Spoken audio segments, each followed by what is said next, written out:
So would somebody like to read the credo today? Any takers? Otherwise I can. The Pellin Credo ground rules for the Peter Fleming Forum. The ground rules in the Pellin Credo are designed to support a safe, nourishing environment. 1, we ask that you come to the meeting with a clear head free of the influence of drink and drugs. 2, in any Pellin setting, you keep control of the pace and depth of your sharing. You may pass or say no to any suggestion. Your no will be accepted and not judged or analyzed. No means no. 3, even though the meetings are recorded, we ask that people respect the confidentiality of those present and do not share anything they heard outside the meeting. 4, in Pellin work, we have a strict no gossip rule. No gossip means we do not talk about anyone who is not present, even in a pleasant way.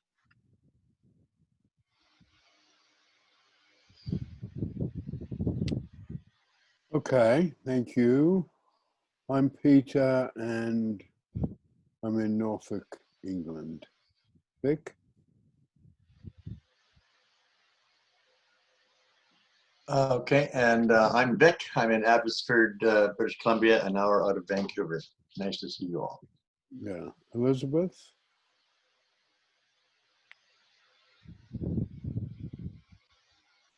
She might be pottering to get her breakfast, maybe. Okay, Stacey. Here I am. Oh, here you are. Okay. Sorry, I had to pull it up. I'm Elizabeth. I'm from Eugene, Oregon, and I'll be more fully present in a minute. Okay. Stacey? I'm Stacy. I'm in Las Vegas, Nevada. Cynthia? Cynthia, and I'm in Kankakee, Illinois. Mary? Mary, and I'm in Rosarito Beach, Mexico, on a hot day.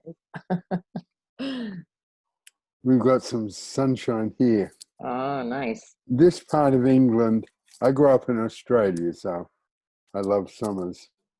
This part of England, you can almost say, well, when summer, and I think it was last Wednesday, okay? It's not a part of the world that has much of what I would call summer.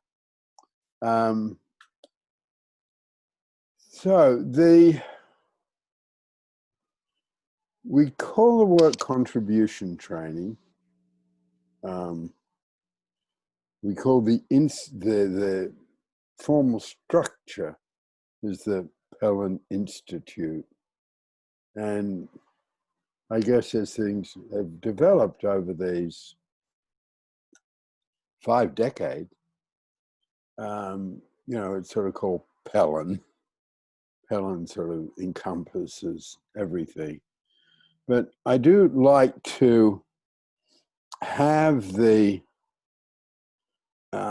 sort of title of the body of the work, contribution training, because it puts in place that it is a training, and the aim of the word's contribution training are to present that this is available to everybody. It's not contribution therapy and where'd you get your PhD or your MA or where'd you go to graduate school. It's contribution training. And we feel it can add to what people do in their lives. These days I have a series of slogans, and one of the slogans is, we aim to deliver the highest quality work to people who expect it least and feel least entitled to it. And to some extent, that's foster kids, foster care, which has been my work over, a major focus of my work over 10 or 15 years.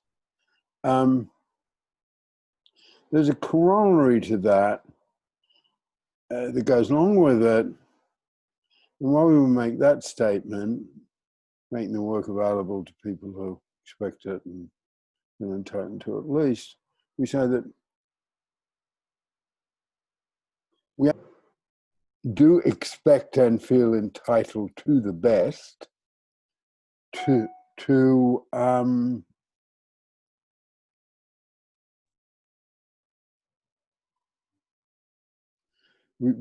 people who do feel entitled to the best, that they consider that in our work, something that could be useful to a 14-year-old foster child could be of equal use to a Cambridge University professor. That brings us into the, not just the methodology of tools, but also the ethos of tools. That, you know, we have taken the material we were given and adapted it, worked on it, tried and tested, we like to say, and got it down so it has a simplicity, so I can bring in, you know, simple words, to be and not to be, simple tools, Michelangelo. And people can learn this material, learn some of it fairly quickly. I guess my aim has been accessibility, accessibility, accessibility. And the phrase I use is, you can sort of, it's graspable. You could grasp a tool and fairly quickly, whether it's the pendulum or the life forces, or even contribution from heart. You know, we've got to the point where we can present that stuff quickly. And then it gets into, because it's tools, there's no answers there. You know, there's no, what we're saying is there's no answers in the material because they're just tools. There's nothing in a hammer and chisel. There's nothing in a power drill. It's what somebody does with it. And you can't say, the words even don't work. You can't say, well, I know that tool. You know, I have read that chapter, I know that tool. You can't even quite say, I know that tool. You could start to say, I can do really significant things with that tool. And then you're claiming some sense of mastery. And that's what we talk, they're the sort of words we use about tools. You know, I have mastered that tool, I can do something with that tool. But what it comes down to, and I know it's Mary's point of view, that's almost an introduction to the fact that in this work, and people who become involved with it longer over time, there is simply endless repetition. And there's no, and we're saying there's, I guess we would say, you haven't got it because you understand it. You've got it because you can do something with it. So, and it's a different methodology. And, you know, I come to today's session, you know, wanting to claim, you know, we can make it fun and light. We can make it be talking about in a 1 or 2 sessions down the road. You know, we can make it an accepted effort. We can make it enjoyable. But within the whole process, we have to accept the boring nature of endless practice and endless repetition. It's not, as we develop and as we hone it, as we take it this way, you know, online.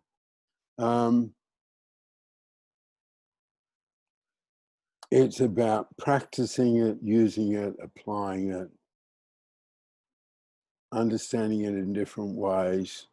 Because I know between, you know, Nikki's not here today, but between Nikki and Mary and I, you know, we're talking about something. We're going through some hard stuff, or one of us is going through some hard stuff, whatever.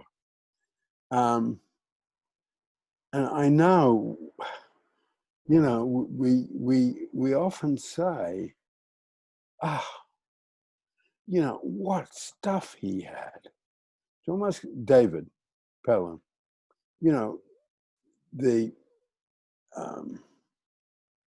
I've been around the world, well, in the Pellin Institute, which is something I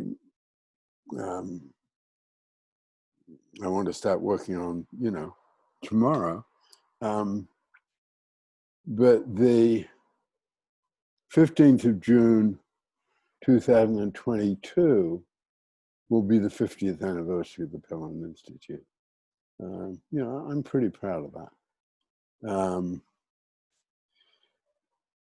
And because, pardon me, because we just practice and practice and practice with this stuff, and it's so familiar, and the methodology is tools, practice, and it becomes part of you. You know, the way a bricklayer, a friend of mine's a bricklayer, and what he was taught as an apprentice, the trowel becomes part of your arm. It's almost not something, it's just part of you. And I think other people at times, in a way that very much pleases me, say Pellin gets inside you. But it gets inside us because of the endless practice. I call it practice.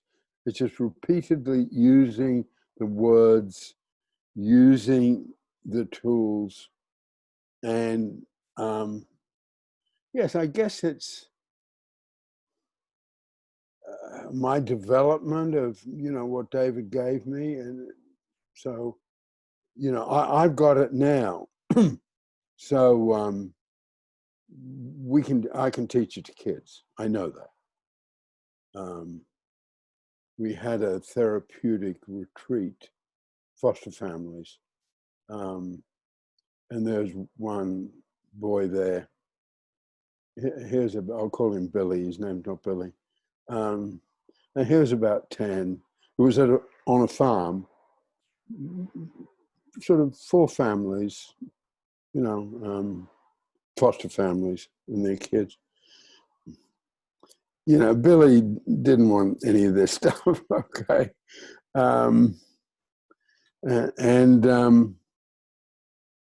But he liked feeding the animals. He tried not to be disruptive, but he was.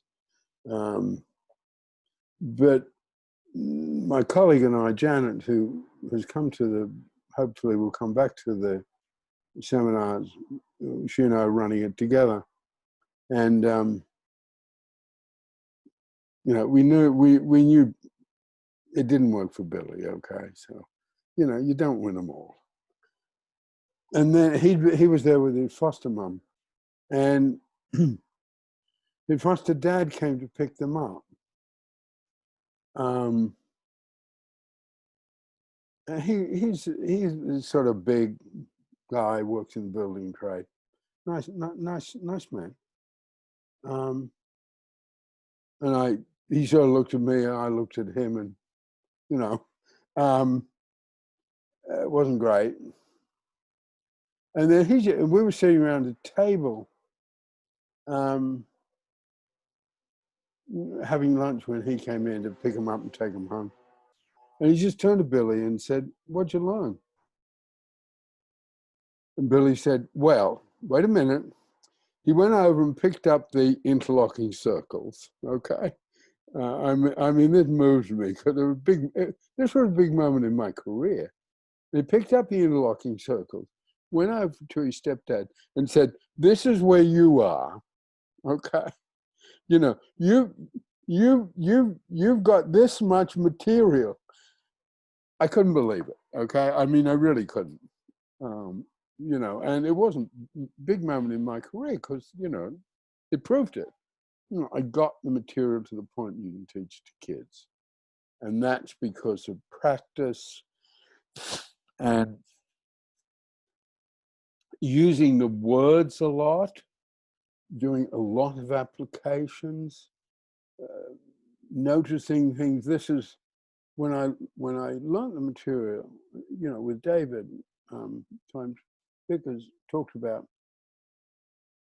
I knew it was different than other things I'd studied, like Rogerian stuff or Freud or Jung. Or, you know, people would watch a movie and say, "Oh, I noticed the pendulum swings in that." There were different words back then, but, you know, I saw the carrying life force in that person. There's something about it that you can sort of apply it all over the place, which you can't quite do to other schools of psychotherapy or school. But you can do it with this stuff. You can do it. Oh, look at the purpose in that guy. You can watch movies from this sort of, through these lenses. And that's part of the practice. So I guess that's, you know, the methodology of tools, and it's times it's hard to get across. You know, it is practice, and then it's practice with something that's familiar. You know, the person who's a tennis player or the person who plays the guitar, you know, Serena Williams picks up the tennis racket and she probably doesn't even know she's picking it up. It's just sort of part of her life. Well, that's what I mean, part of her arm. And it's not bringing in something new all the time. It's not being up to date with the latest theories or the most fashionable theories. You know, those of us who are interested, it's not for everyone. We don't all go to the same church. We don't all take the same vacation. So, you know, this is for some people and not others. But for those of us who are into it, it's the accepting the endless practice. And it's not even whether it's interesting or boring, you know, exciting or arduous. It's just what you do. You know, I mean, Serena Williams picks up a tennis racket and hits tennis ball. You know, my friend who's a bricklayer, you know, uses his trowel to lay bricks. In a similar way, oh, that's the pendulum. You know, that's purpose. And I believe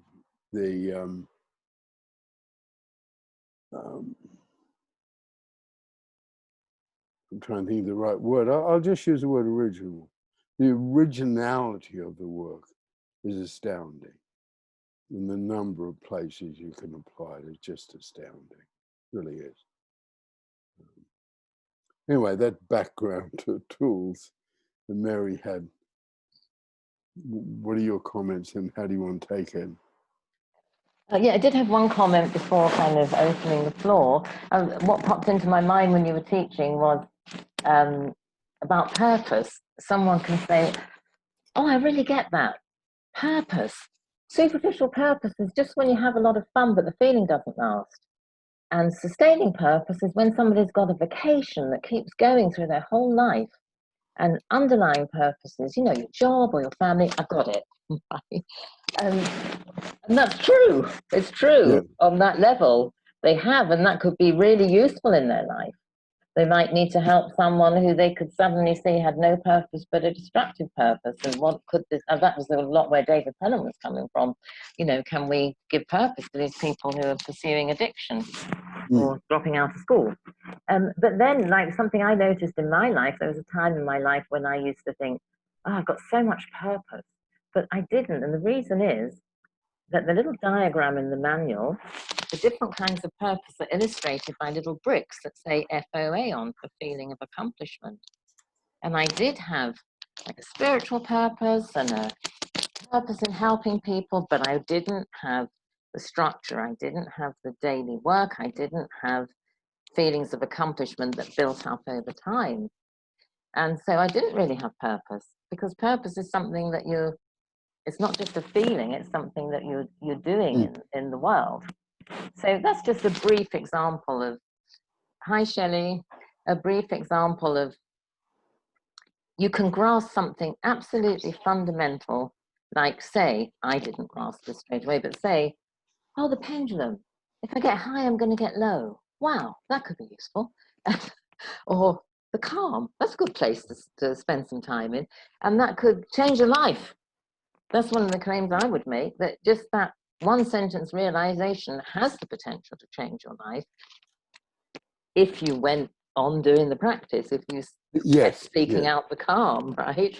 And then with that, as you self-practice and self-repeat and use the tools, then you get this depth of understanding. Anyway, I guess that's what I wanted to say. So, Shelley, did you see the suggestion in email that today Peter's just done a little talk about the methodology of tools, and then this like an open forum today in the sense that I'll read the list of the tools out that we covered in the last few weeks. So any questions, that makes me think of little stories like you see me do. Oh, yes, I did read that. That's very interesting. So I was just looking forward to like having the idea of reviewing it and seeing. Yeah. Sorry, I missed some of it, but yeah. Well, you haven't missed the review, because Peter. Oh, good. Okay. Was just talking about the methodology of tools. I So went on and on and on to make the simple point that they're just tools and you've got to practice a lot. Okay. Okay. Well, we've got plenty of time. You did good, Peter. So to remind you, the tools we've covered in the last few weeks, where we're looking at this rich interconnection of politics and therapy, was the pendulum, and separately the calm of the pendulum, the concept of authority, the life forces, hard feedback, attraction to hurt, and true rest. So I'm going to make a suggestion that I've been doing in other Zoom meetings that really works. And it made me think, Peter, oh, I see how we could do our opening meditation stuff online. So I'm just going to suggest that we take 90 seconds to think about that list. Feel free to look at your email or newsletter if you want to remember the list. And just think, is there something I'm just kind of let the terms roam around a bit and think, oh yeah, I feel confused about that one, or I did have a question about that one. Okay, so I'm going to time us, and we'll just see how that goes. See if things come up in the silence. So, Mary, yeah. I'm gonna go. My dog kept me up most of the night. He had anxiety attacks, and oh, I'm sorry. Poor little guy. He has sundowner syndrome, and he freaks out at night. Oh, well, thanks. I'm gonna go to sleep. For popping up for the first bit, and have a lovely sleep. Okay. And bye, everyone. Bye-bye. We look forward to seeing you again. Take care. Bye-bye. Okay, so I am starting now. And you're going to shut your eyes or not, just whatever you want.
Okay, that's 90 seconds.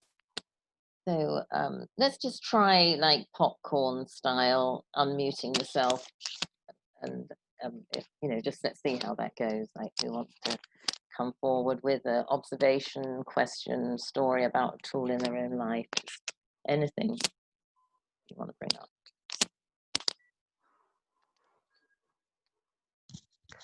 Hi. I'm Elizabeth. Sorry. So the tool that's I've been thinking about and sort of practicing a lot in my own life lately has been the three life forces. And I've found it really rich the way I can think of, how I'm exercising them in my life, how I and the people around me value or don't value them, and how I can lean into my strengths and find small, safe ways to stretch my weaknesses.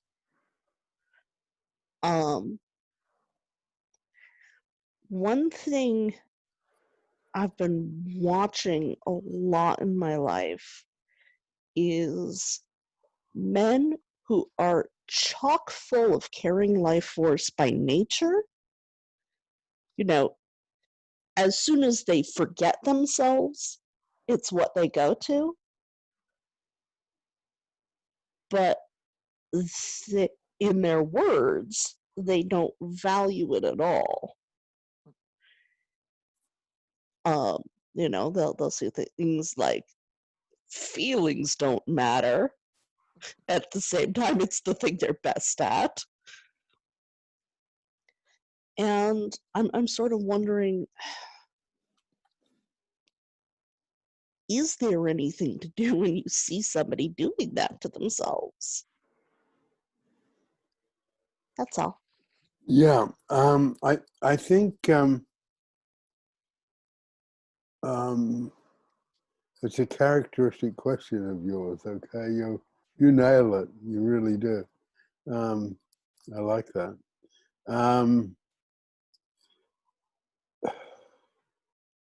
There's a part of our work in another place where we talk about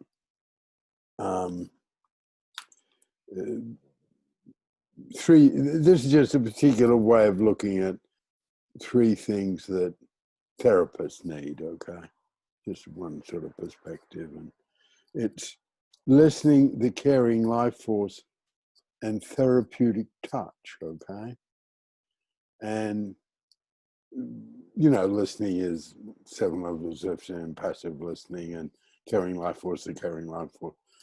But what we're saying in that, and well, I think it really touches on your question, the caring life force is not enough. It's got to be felt, okay? It's got to be delivered and felt. It's the sort of thing, well, your dad loves you and he's a great provider, okay? Why can't daddy tell me he loves me? And I guess what you get, and this is in terms of, it's all about memory links on one level. The memory links that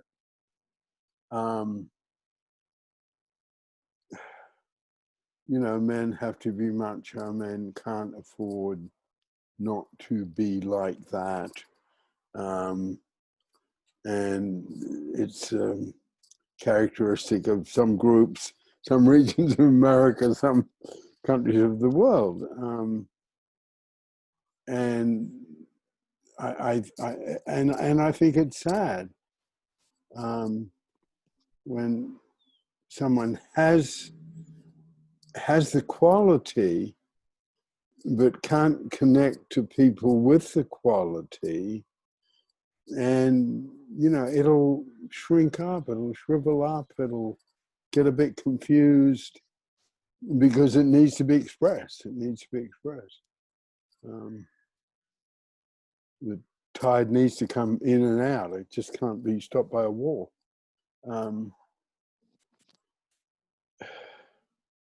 I think, and this is where, you know, I feel, you know, the work has its own depth and complexity, but on the other side, it's common sense, you know. Why don't you let your feelings out a bit? Why don't you tell the kids you love them? Yeah, why don't you? I remember someone Mary and I know mutually, who his marriage was breaking up. It was sort of over. You know, they'd been married a long time. They weren't young. And you know, he was a client of mine, and the profound, deep, sophisticated psychotherapeutic work I did with John was, name's not John, look, buy a box of chocolates, buy a bunch of flowers and go home. He went home, he walked in, didn't say anything, she burst out crying.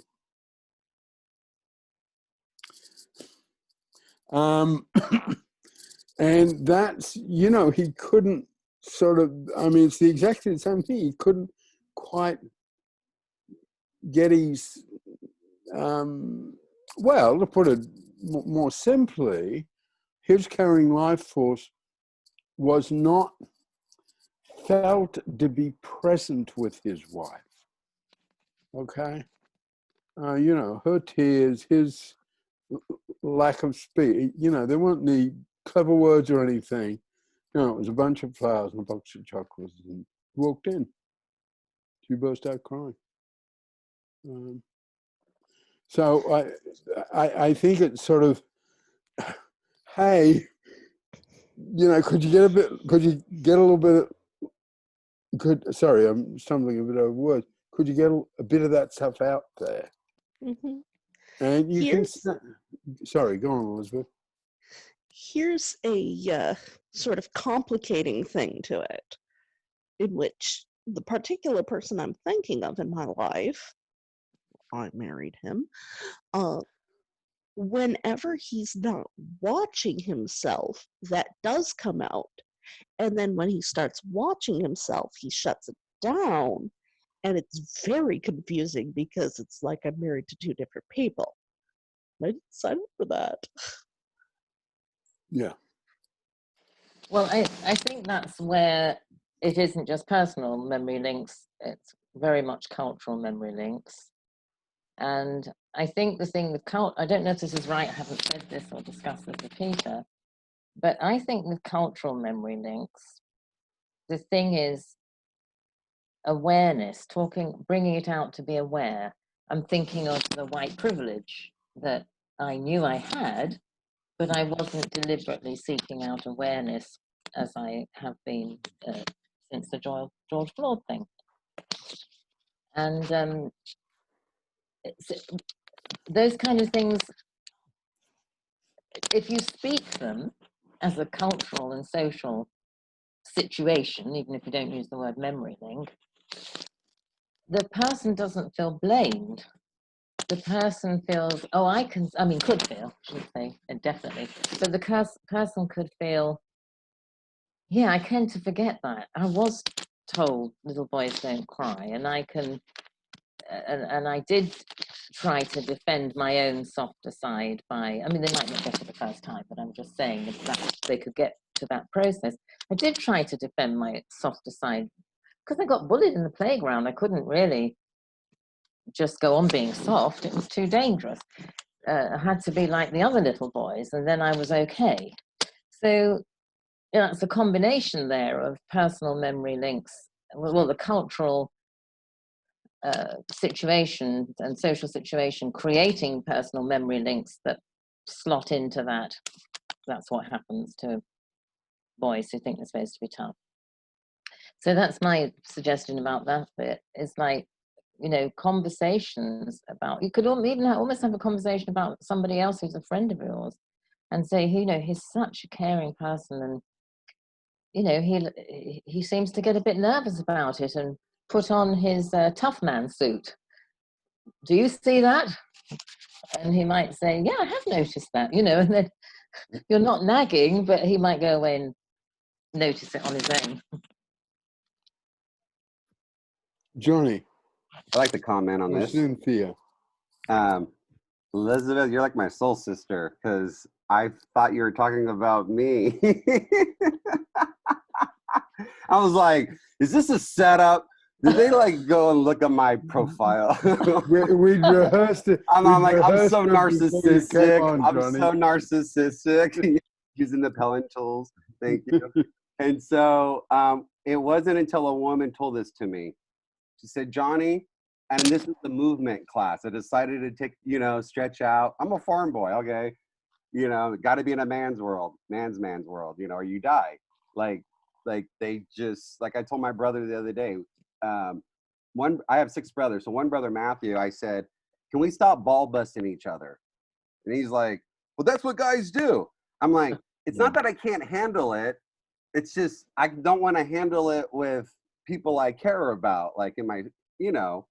And he's like, you know, we were in Brazil and we almost died in a river accident, and it's in my solo show. And anyways, after that, we stopped doing that. And today's my brother's birthday, but anyway, so I live with them.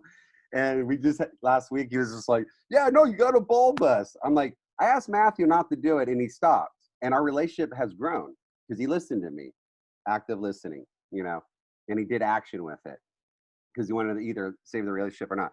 And I said, Anthony, we're like kind of in the same canoe, and if you're poking holes in the boat. But anyways, what I was getting at is, because of from the tools I got, what I'm getting at too is, it took a woman to say, Johnny, you shine your light and then you shut it off. And then you shine it on and then you shut it off. Then you shine it on and you shut it off. She goes, either people, it just took somebody to find out, told me to love me. That's basically what it came down to. Like, it literally told somebody, people are going to love you or they're going to hate you. But Johnny, we like you. And that's, it just, you're talking like 6 years at an acting studio in Hollywood. All right. So that, I'm just saying I relate to it, and it felt great just to share that with you all. So thank you for active listening. Cynthia. What Elizabeth said brought to mind a few things, and actually now, sorry, it might be a little disjointed, but Johnny said stuff and Mary said things that also stirred it up. But one of the first one was the cultural, what Mary was talking about, and it was something with me with, you know, because I have issues with my performance life force. But one of the things that that struck me after learning about it, and also I was watching some courses about cultural awareness, and I learned something about Scandinavian culture that I guess it wasn't spoken, but but once they said it, it's like, oh, that makes sense. And it was that, you know, part of the culture is they teach you, oh, don't think you're someone special. You know, that's a very, you know, modest, you know, don't, because it, you know, if you think you're someone, you know, that's just, so, you know, and then when I saw that on the thing, I'm like, well, I never heard those words exactly. I was like, well, gosh, that explains so much about, you know, things, how I was raised, and my mom, and, you know, my mom and my aunt, who both have a lot of performance life force, but it's kind of warped. And I want to hold that for a minute, because I was also thinking about developing a life force, and also it is interesting, these tools, you can just sort of pick them up and do something with them, because I've done that with astrology, and I, you know, and it's made me understand charts that I haven't been able to understand before, the life forces. But one of them, and this is one question actually I kind of have for Peter. Most of the time they've been seeming spot on, or they can make sense, but one of them was with Barack Obama's chart, which we do have.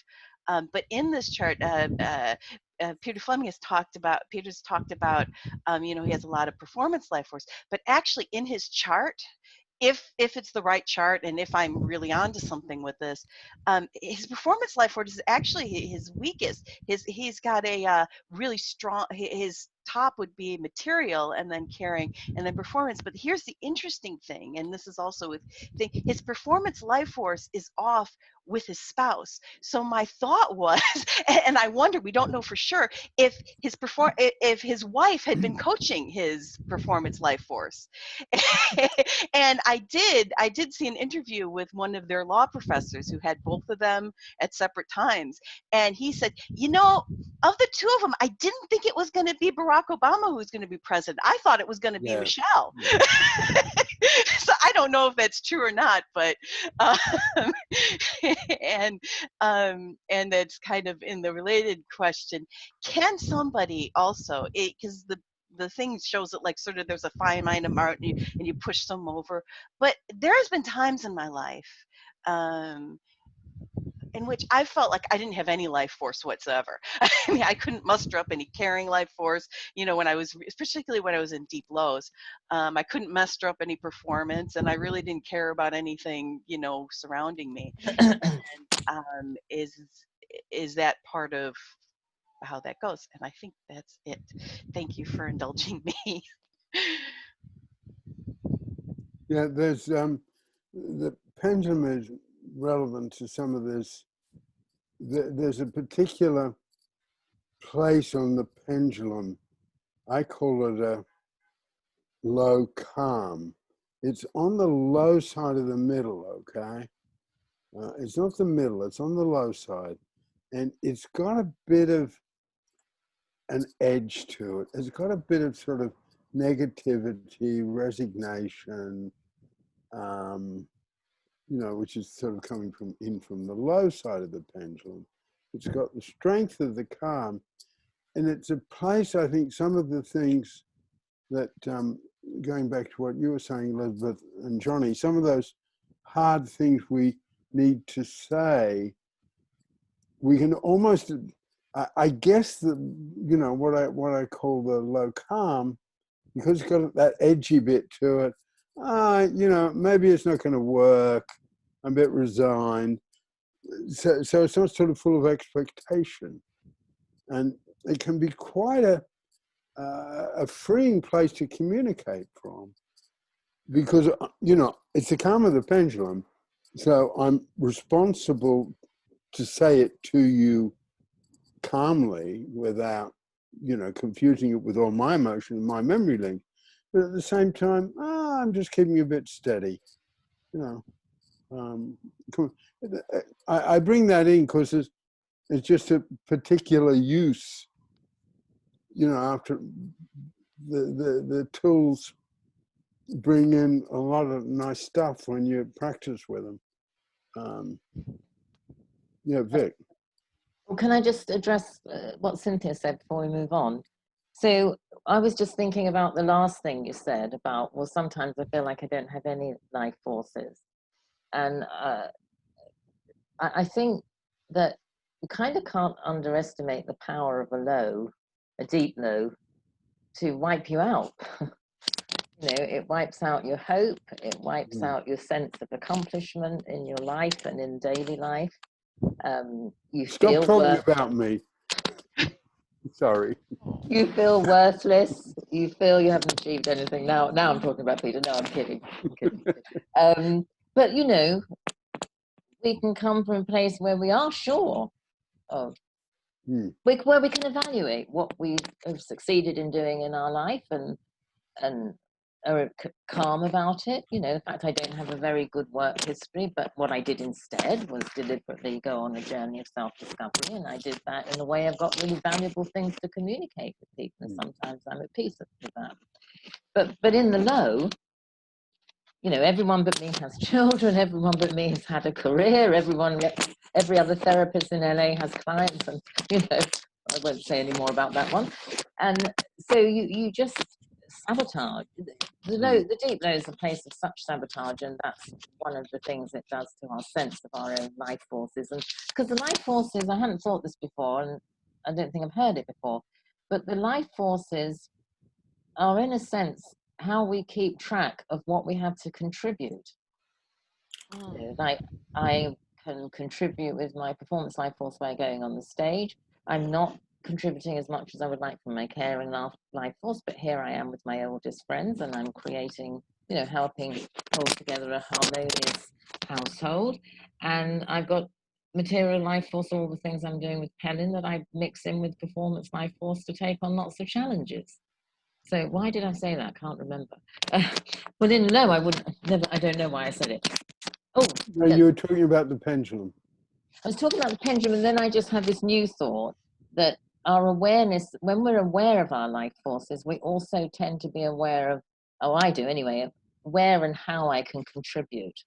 And both of those, you know, when you lose the sense in a deep low that you have anything to contribute, you think, well, I'm just a big grey nothing anyway, so how do I know what my life forces are?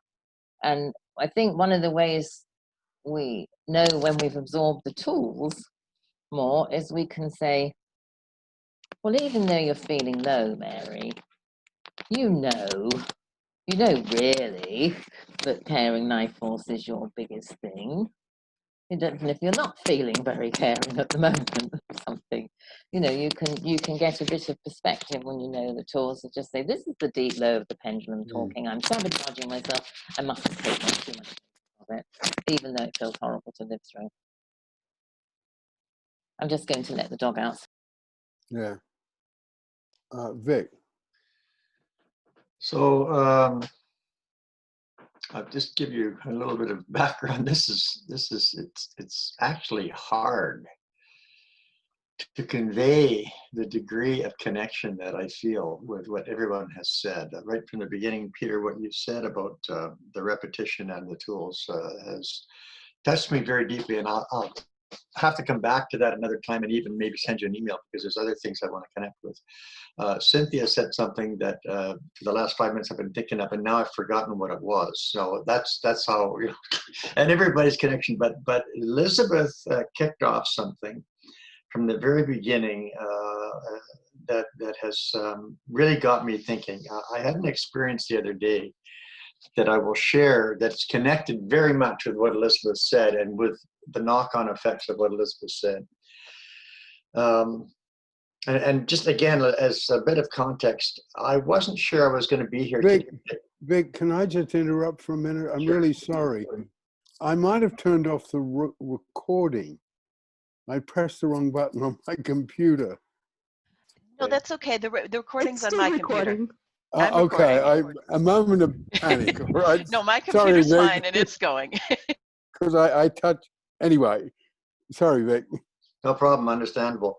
I wasn't sure I was going to be here today because I'm so overwhelmed with other things, and I guess we can all relate to this. You know, you're going to be there, going to not be there. You just don't know, and I'm glad I'm here because I'm feeling renewed with these concepts. Now, back to what Elizabeth said and what the experience I had the other day. I sat down the other day. Oh, okay.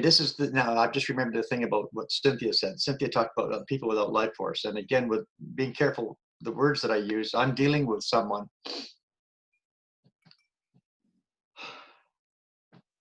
who seems to have no life force, and I review the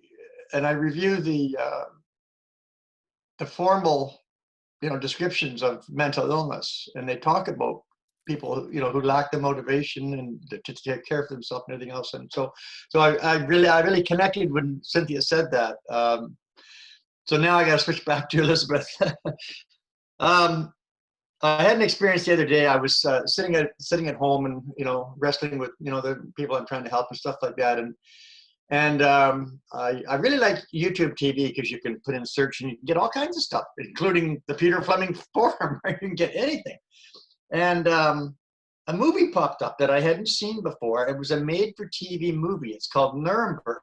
Now, it was made in year 2000. It stars Alec Baldwin as the Supreme Court justice that America picked to be on the, you know, the prosecuting side of the Americans at the Nuremberg trials. Now, I'm going to get choked up here a little bit. not easy for me, and it does connect with everything. Now, before I tell you more about that, I got to go back to, again, a moment that I had in the activator unit, and I'll ask Peter to be able to confirm this at some point. I remember David using the word, and Peter, you said something about words. It's so interesting. You know, you could say, well, words are just words, they're not actions. But Pellin, David had a way of taking words and wrapping them up in action. And this is what you've been talking about, these tools. And I remember David using the word empathy. And I'm not 100% sure. I think it was in his lecture on awareness, which was the big end of the whole series, which was the spiritual part. And he used the word empathy. Now, and we're connecting this all over the place is what Elizabeth said about the man who, you know, couldn't use their best life force. Now, the other day I sat down and I watched this movie Nuremberg. And it was all about, well, obviously they had Goring on, you know, they had these 12 Nazis, Goring and all the others. I can't remember all their names. You know, Goring was a big deal in Hitler's Nazis. And played by, I forget his name. He did it. The actor that did it was really good. And so I watched this movie. I didn't watch all of it, but I watched key parts of it. I watched quite a lot of it. And at one point, now they also had a psychiatrist. They probably had a bunch of psychiatrists. I believe they did. What I did when I watched this movie, I said, watch the movie, then I'd pause it and I'd jump into Wikipedia and say, well, was that true? You know, because the movie, you know how they make composite characters sometimes, right? So they had a psychiatrist that he would go around and he would interview the Nazis. Because, you know, we've got to know these people, and the trial had to be done properly. They're innocent until they're proven guilty. And of course, the Russian flipped and said, what do you mean they're innocent? They killed so many millions of my people, right? And so, but according to, you know, have this transparency of law done right? So the movie really is very powerful. Albert Speer, of course, is another one, the architect, right? And there's a certain moment. This is really interesting, and it connects with what Elizabeth said. There's a certain moment when the psychiatrist is actually interviewing Speer, Albert Speer, because the psychiatrist is trying to get from Speer, you know, how could so many people become Nazis? How is it that these people who in their normal everyday life would be, you know, going to the bakers, could actually do these horrific crimes? And Speer says, well, and again, this connects as either Cynthia or Elizabeth or Peter about culture, or Mary said it. And Speer said, you have to understand, and this might be very sensitive, but I got to say the way that this is what in the movie, you've got to understand the German relationship with authority. You have to understand that for the Germans, authority was everything. And the psychiatrist pressed him. I want to understand this better. And how could you, Speer, as an intelligent person, how is it that you went along with this? And Speer said, you have to understand that when you make and I'm paraphrasing, and I apologize for that, but when you make authority everything, then authority can tell you anything, and you'll accept it. You know, and this was the denial of the individual, what we would call the evaluation strata, the conscience, what I would call the conscience, right? And then later on in the movie, and this I connected what Elizabeth said, the psychiatrist is talking to somebody else. I don't know, the Jackson, the head American prosecutor or whatever, but he says, you know, I've come to understand, I've been trying to define what is evil. What is evil? What right down to the nitty-gritty, what is evil? And the psychiatrist said, I think, and by irony, the psychiatrist, at least in the movie, was Jewish, right? And he said, I think I've understood what it is. It's a lack of empathy. That's what it is. Now, I might be going beyond what the movie said. I don't know, but in a sense, and again, this gets into the pendulum and everything, this cultural thing of worshiping authority, and then the pendulum swinging about it, got a whole pile of people to deny their caring life force, to deny empathy. And that's what unleashed this evil in the world. And so coming back to what Elizabeth said about the man, and it probably is more men than women. I mean, I'm at a point in my age now where I don't really give a stuff about people and political correctness or whatever, you know, but probably women are more caring than men. That's just my own traditionalist feeling. And so the men who have the capacity to care, but deny it. You might ask why they deny it. Well, maybe there's some authority reference back in the, that men shouldn't be like that, right? I remember, and I'll shut up in a moment, but I remember when I got married and I had my kids. I love my parents. My parents came out of the Great Depression, did many wonderful things for me, but they were British and they didn't show a lot of affection. And I love my parents. This is recorded, so I love my parents, and they did great things for me. But I remember I specifically decided that I was going to verbally tell my kids, I love you. I love you. Mm. And I kissed even my boys on the head when they went off to school.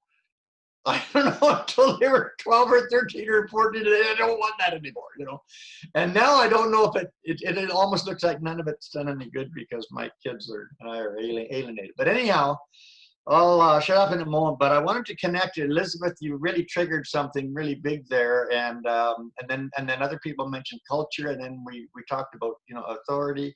And I think coming back, why I'm coming here and connecting with you all, and as Peter said in the very beginning, I have another great spiritual person in my life who taught review. It's so important, right? And these tools, it's really important. So that's all I can say right now. I'm a little bit emotionally charged right now, and I thank you all for listening. Let me just bring the tools in there a bit, because I think there's some rolling way we can review them. I think it'll give us the sort of repetition that works. But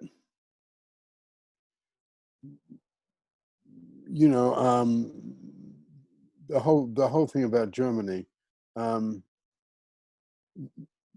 life force is irrelevant because it's totally squeezing out the caring life force. The other tool that's relevant is evaluating in terms of hurt and purpose, because all they did was evaluate in terms of purpose, not hurt. And, Dave said that if they had been evaluating in terms of hurt and well and purpose, it couldn't have happened. And he was Jewish. And the other way we look at it is the code of negative around the positive of sustaining purpose. Sustaining purpose is one of the most powerful, energizing things in the world, and therefore healing things in the world. But without evaluating in terms of hurt, so sustaining purpose, is in a sense me and my work. Barack Obama in politics.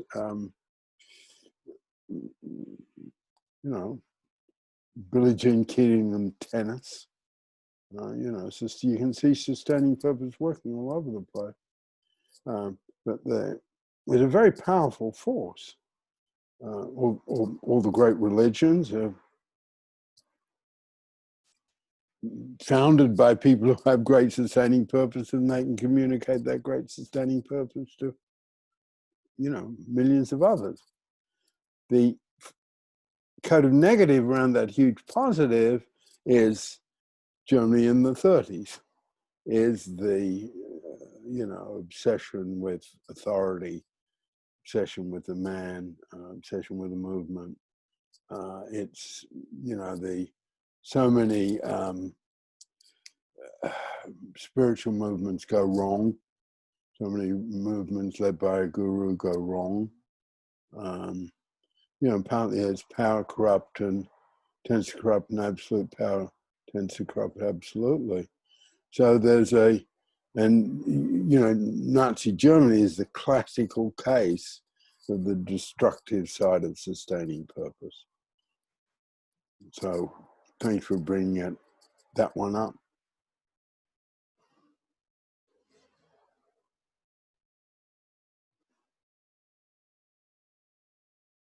Cynthia, do you want to come in? Well, I was just going to ask Shelley, actually, unless you're waiting. Sure. to say No, something. go. Shelley, have you got Hi. anything you wanted to ask a question about or comment on any of the tools we've been discussing? Well, I just appreciate everything that's being said, and I understand it. I've been looking at the life forces too, and I've been using them a lot with my clients. So I think that's really useful, and talking to them, and then who they're either wanting to pair themselves with, right? Or who they are with, and we're, the two of us analyzing that a little bit, and I pointed out and explained the three forces and have them do a little self-analysis. So I find it really amazing. And I guess the funny thing is, for me, I married a man who's he was born in New York, but his parents are from London, and so he was raised in London, and so he's very witty and charming, but he's very much not like a macho American, right? He's an intellectual, very dry wit journalist kind of guy. So, but he has a lot of caring, and he is not afraid to show it. So I think some of it's cultural for him. It's different in different countries and different, groups of people. So I used to think, God, why doesn't he act more like a man? He's acting so wimpy. And I realized his sort of not terribly effeminate, but a little bit effeminate style is just because that's how he was raised, and it's not meaning in any way what what us Americans think. Yeah. It's I funny. mean, talking about that, because I grew up in Australia, and what you were saying, Cynthia, every Australian knows the expression knock off tall poppies, okay? And it's not that well known outside of Australia. And it had huge effects on a whole bunch of us, including... What does it mean, Peter? What it means is you don't take yourself too serious. Not you don't take yourself too seriously. You don't think you're that great, okay? Like don't stand above the crowd, right? Yeah, you don't think you're a tall poppy. Because if you're a tall poppy, someone's going to come along and knock you off. Right. Okay? No, it's good, Johnny. Oh. So knock off tall poppy, huge effect on my life. And it's one of the reasons, and Mary knows this, because long story short, I went from Australia to London where I studied, and then I went to Southern California where I worked as a camp counselor on Catalina Island. That was my introduction to my life's work.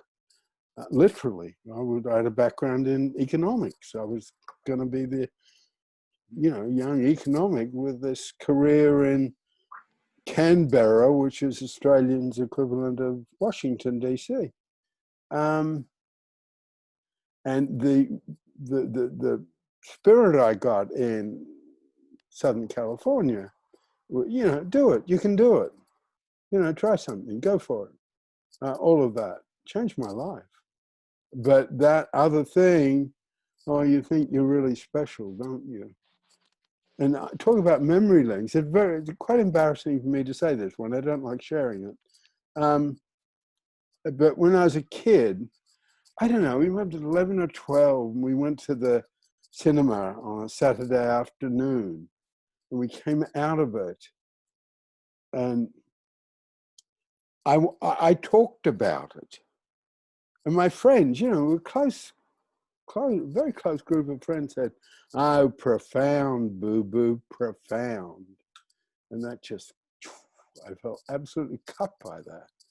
And it stayed with me. And my sort of memory link was said to me often.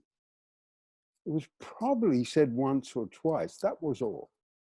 But I can still almost hear it. Profound, boo-boo, profound. And that was growing up in that particular knock off tall poppies, don't be intellectual, then you're really going to have more. And I mentioned it here once, didn't I? The other one, you're going to make someone a good housewife someday, Peter. that was the same sort of Australian macho thing. And I think my life has been a flight from the. I was a surfer, you know. I was a surfing kid. I grew up on the great surfing beaches of Sydney, Australia. You know, that was all my stuff. But wow, somewhere it didn't work for me, and that was my equivalent of your Scandinavian bit. And don't aspire to something really, really special, okay? Do not do that. Do not do that. And I've never published a book, okay? I mean, lots of Australians have published books. I don't want to put You it on should. that. You should. You know, that is the way memory links work. And they're also, and I think this is where David Pellin thought was so powerful, and to me just left Sigmund Freud in his dust, which is an extraordinary thing to say. You know, it's a nobody, and, you know, Freud's, I think the complete works of Sigmund Freud are about 20 volumes. But, you know, we've got cultural memory links as well as we've got the memory links in our family. And they're very, very important. And there's something about that. Talking about tools and methodology, it's a simple tool. It's extraordinarily complicated. I didn't mean that. It's a simple tool that can be applied to complex situations. Anyway, it triggered off my memory links. To add a very short example of how something like that can work with the material life force, I, who am very much a material life force sort of person, grew up in a family that said, don't talk about money.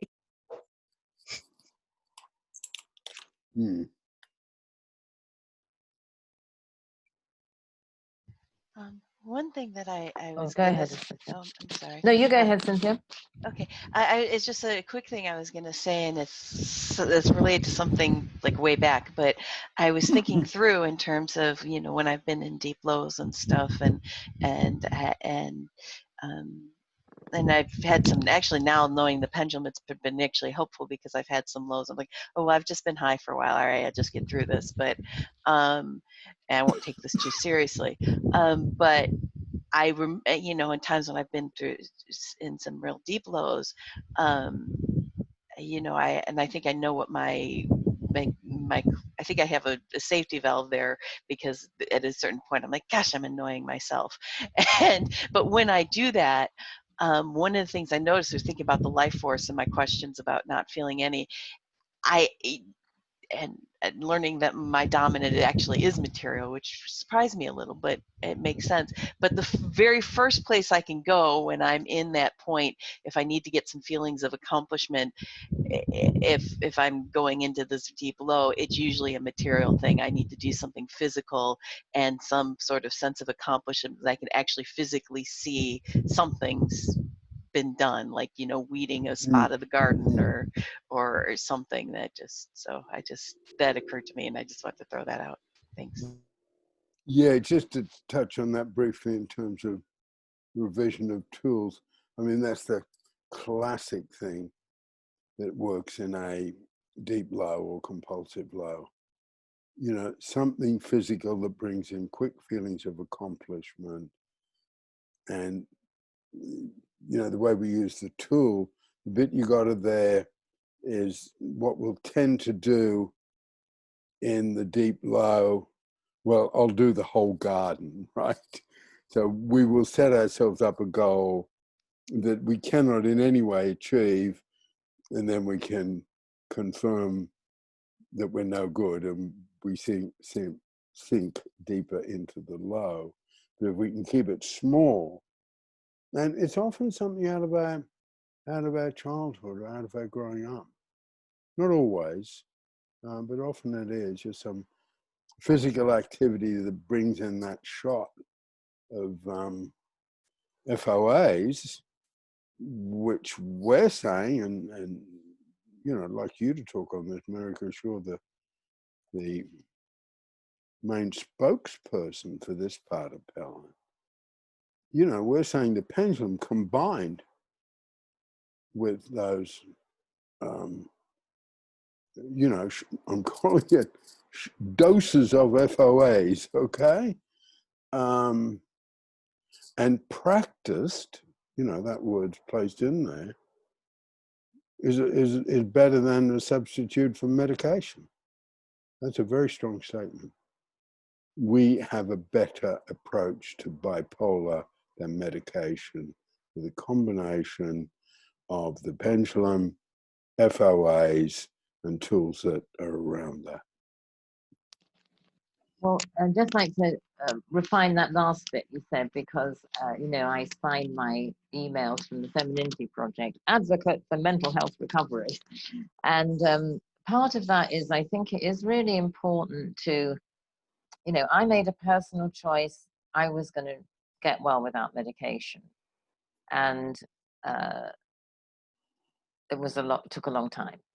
Not longer than if my life had been different and I'd been around Pellin for the 20 years I wasn't, but it's still a long time. And so I like to take the mental health recovery movement model around this, which is to be accepting that medication really helps some people. Like people in my family took antidepressives at times and were really helped by it. The problem with something as complicated as, it's not that complicated in a sense, compulsive pendulum swings, but once you start treating it with the heavy drugs that are needed, or things like schizophrenia, the heavy drugs that are needed can lead to more drugs and more side effects, and take more drugs for the side effects and things like that. So I just wanted to put that in, because people have commented about my play. You sound like you're putting medication down, and I deliberately tried not to sound like that, because some people, antidepressants and a recovery mentality, or one of my clients is on medication for bipolar. I've never even seen any evidence of huge highs. Not much, because it works.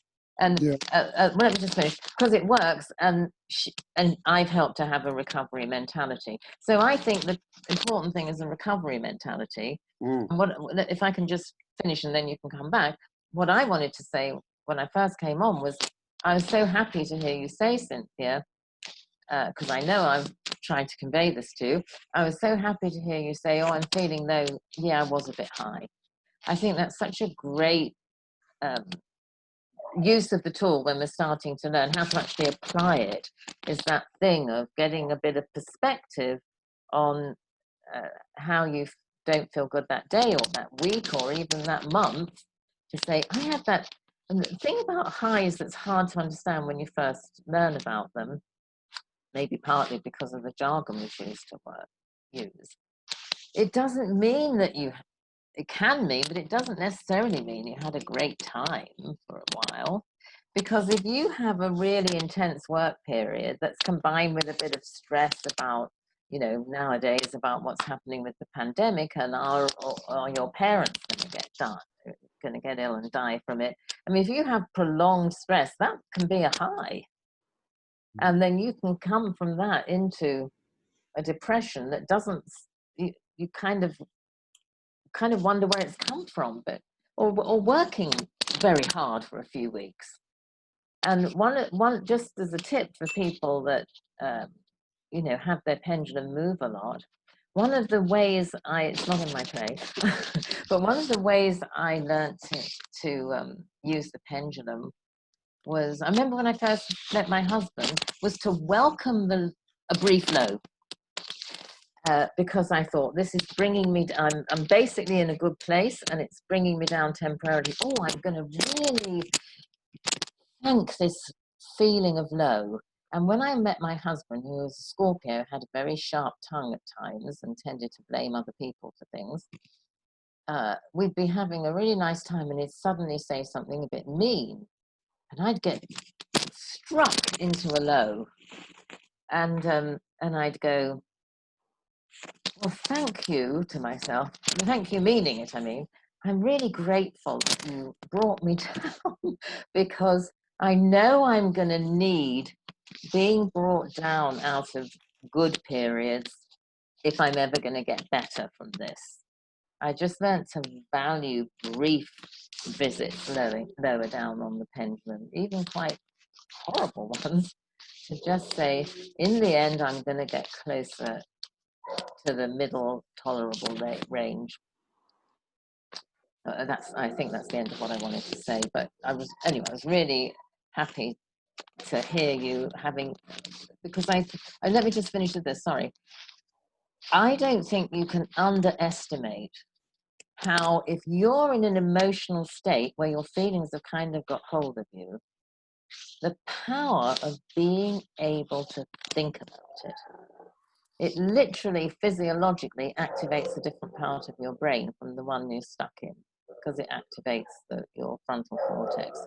And that's where the diagram of the pendulum is so important and so useful, that you can say, this is where I am on the pendulum. Sorry about the background noise. This is where I am on the pendulum. It reminds me, A, there are things I can do about it. B, I'm not going to be here forever, even if it feels like it, etc. Just that carrying the concept around in your head. And that is, of course, how AA and 12-step programs work. The concepts are in your blood, the tools are in your blood, you carry them around. What's the slogan I need today? Oh, yes, first things first, then I won't get overwhelmed, whatever the slogan is. Now I've really finished. Did you want to say something, Peter? Yeah, I guess I just wanted to, just touch briefly on the political theme in terms of our approach versus medication, okay? And we do have to be artful, clever, intelligent, fair, respectful. That's a bunch of words, isn't it? In terms of how we talk about medication, okay? But I want to find a simple, I don't have it yet, but I want to find a simple way. Fine, we respect you, but what we're demanding is that's mutual. You respect us. And that you realize all the power you hold. And those of us who are coming from a different place don't have that much power. You mean the you is the profession, Peter? Pardon? You're talking to the profession of therapists, like psychiatrists and things? No, I'm talking to Big Pharma, okay? Oh. You know how much you have. I don't know. I'm just sort of practicing. I'm using this just to practice a point of view. We have this, which we're saying is incredibly powerful. You are the people holding the power. So we demand of you that you listen and be respectful. We respect you. Because, I know people who I would not want them to stop taking their drugs. It's not saying that, we're not anti-vax. We're not an anti-vax crowd. And I think there's a way we can do that. I think there's a way we can articulate that quite well. And almost challenging them, you do have a responsibility to realize how much power you have. And within that responsibility, you should also capture the responsibility of listening to people who have another approach. And then we got the truth line, okay. I think we've got a sophisticated way we can grab that and bring it into our stuff about what I'm calling political efficiency. I just want to practice that, okay. Yeah. I mean, I'm very aware that I'm doing on the one hand, on the other hand, because most of the time I am advocating for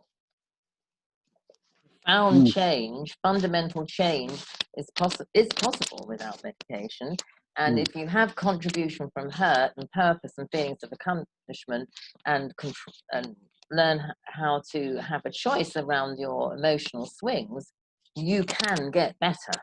If you've got the right contribution, feelings of accomplishment, and if the thing that's labeled mental illness is around emotional swings, then you need the pendulum. So, yeah, good. It's okay. And go the ahead. bit, you know, I just want to acknowledge my friend and colleague Anne Wright. She's always saying to me, particularly in terms of taking the work to children, Peter, work on the metaphors, work on the metaphors, work on the metaphors. You've got to have really good metaphors, okay? And I think around this one, I think there's a, you know, okay, we're saying this can, with practice, this can achieve very significant change. It's not esoteric, it's not new age, because someone might well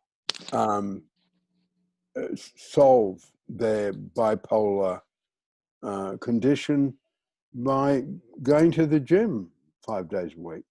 That might do it in terms of what it does to physical health and feelings of accomplishment, and that might help them solve their bipolar.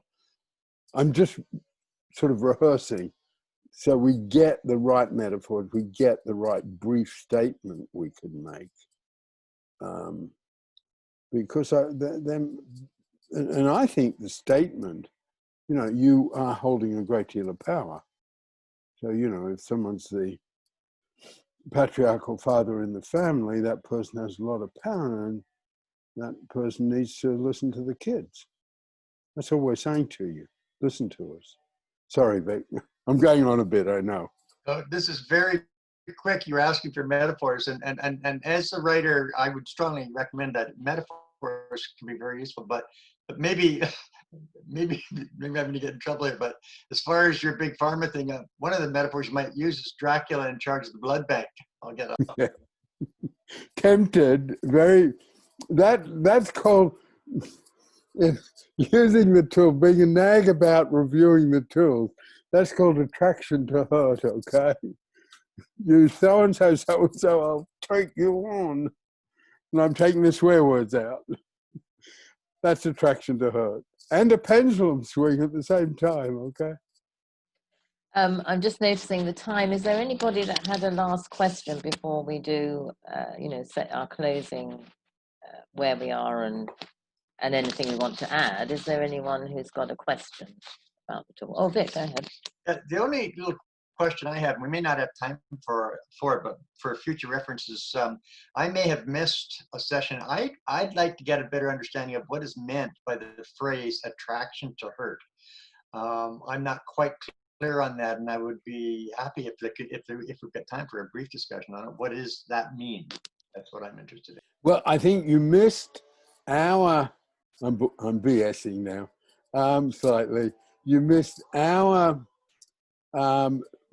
forum number 7 and David's lecture number 2, okay? So we'll go, it's a big one. We'll go over that again next time.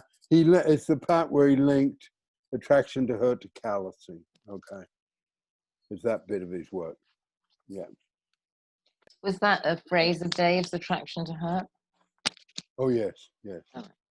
And people, you know, I'm not, as I've said, you know, I'm not an academic in this field, but what we call attraction to hurt, people have told me is nowhere else in the literature.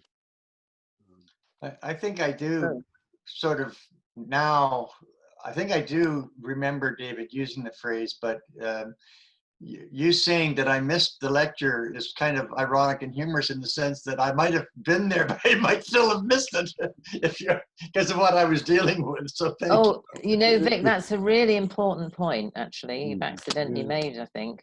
One of the things that happens with this material, and one of the values in the repetition, is you can literally think, I've never heard that before. Yeah. And in fact, you have.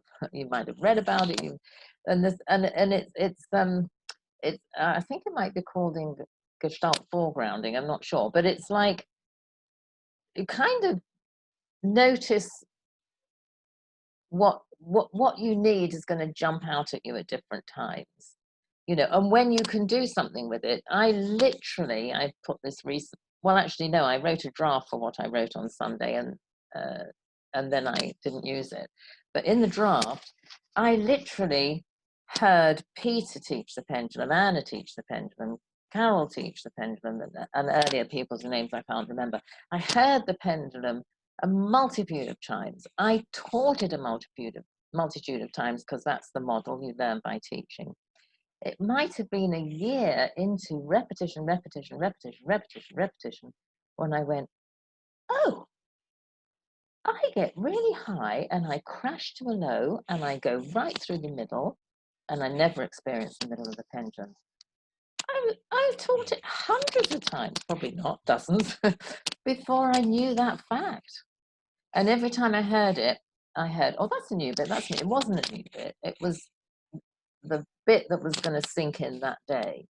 And I really do, both the repetition of hearing and the repetition of practice is where, and again, it's exactly how 12-step programs work, that's where it does the getting in your blood thing, and they become really useful.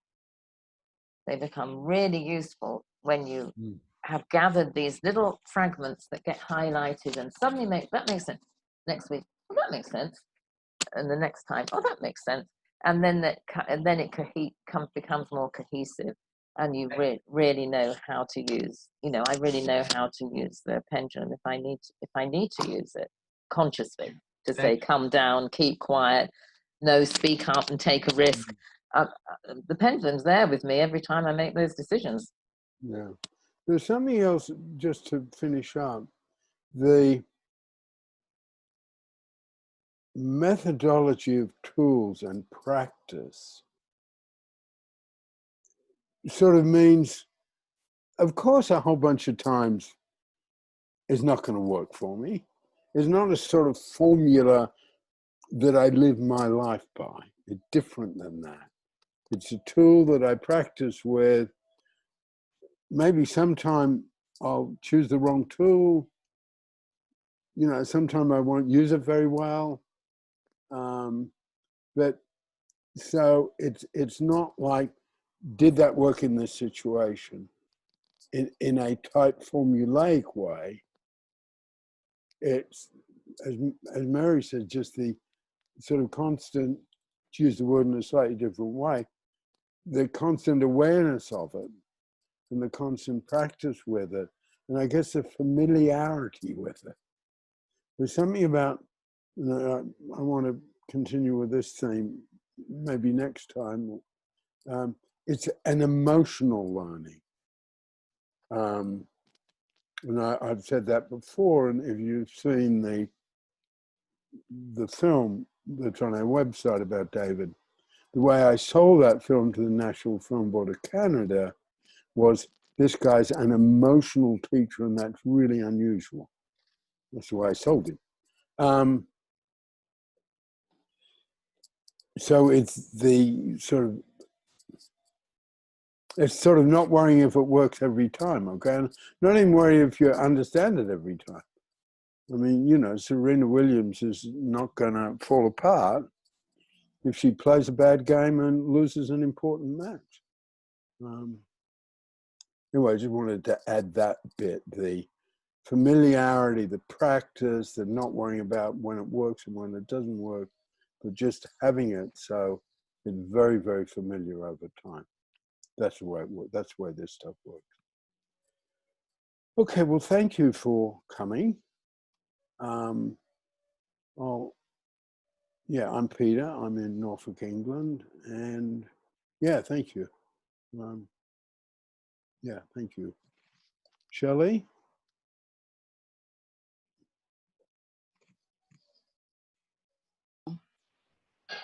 Hi, I'm Shelley from Los Angeles, California. And I appreciate everything that was said, and I took notes, so I think I have lots to think about. And I also enjoy looking at the attraction to hurt concept. I brought it up to my best friend because she's she makes fun of herself because she loves to dwell in the negative. So she loved it. I said, come join us. Okay. Oh, Come thank you. join us. Yeah, Maybe thank sometime you. she'll come over and get on the forum with us because she Oh, would like okay. all the terms. It was really Yeah, cute. thank you. Yeah. Thank you. Elizabeth. Hi, I'm Elizabeth Rosenberg from Eugene, Oregon. I'm on 2 antidepressants, and they're not enough on their own, but they do allow me to be here. Yeah. Thanks. Vic. Yeah, I'm Vic in Abbotsford, BC. And again, thank you to each person. And I really mean this, for sharing from your heart, from inside you, and sharing. The sharing is really significant. And I've received some energy from this that I need to apply in my life. Thank you very much. Okay. Johnny. Hi, Johnny from Los Angeles, and I've been applying the tools. You guys made me I'm just gonna I enjoy every one of you, and it makes me a deeper and better person. And I've always said I love Winston Churchill, you know, and it's always give me the tools and we'll finish the job. And Mary, I was there when Mary's story happened about the woman, you know, about the safety, and Mary was like, oh no, this is not to replace anything. This is just, have we tried this first, you know? And so, anyways, a lot to think about, and I really feel connected with everybody, and I love the discussions. Looking forward to Wednesday. Yeah. Thanks, Johnny. Cynthia. I'm Cynthia. I'm in Kankakee, Illinois. One of the things I wanted to say, I didn't have a chance to say it there, but there seems to be some other tool that's never been talked about, but it seems to run through everything, and that seems to be hope.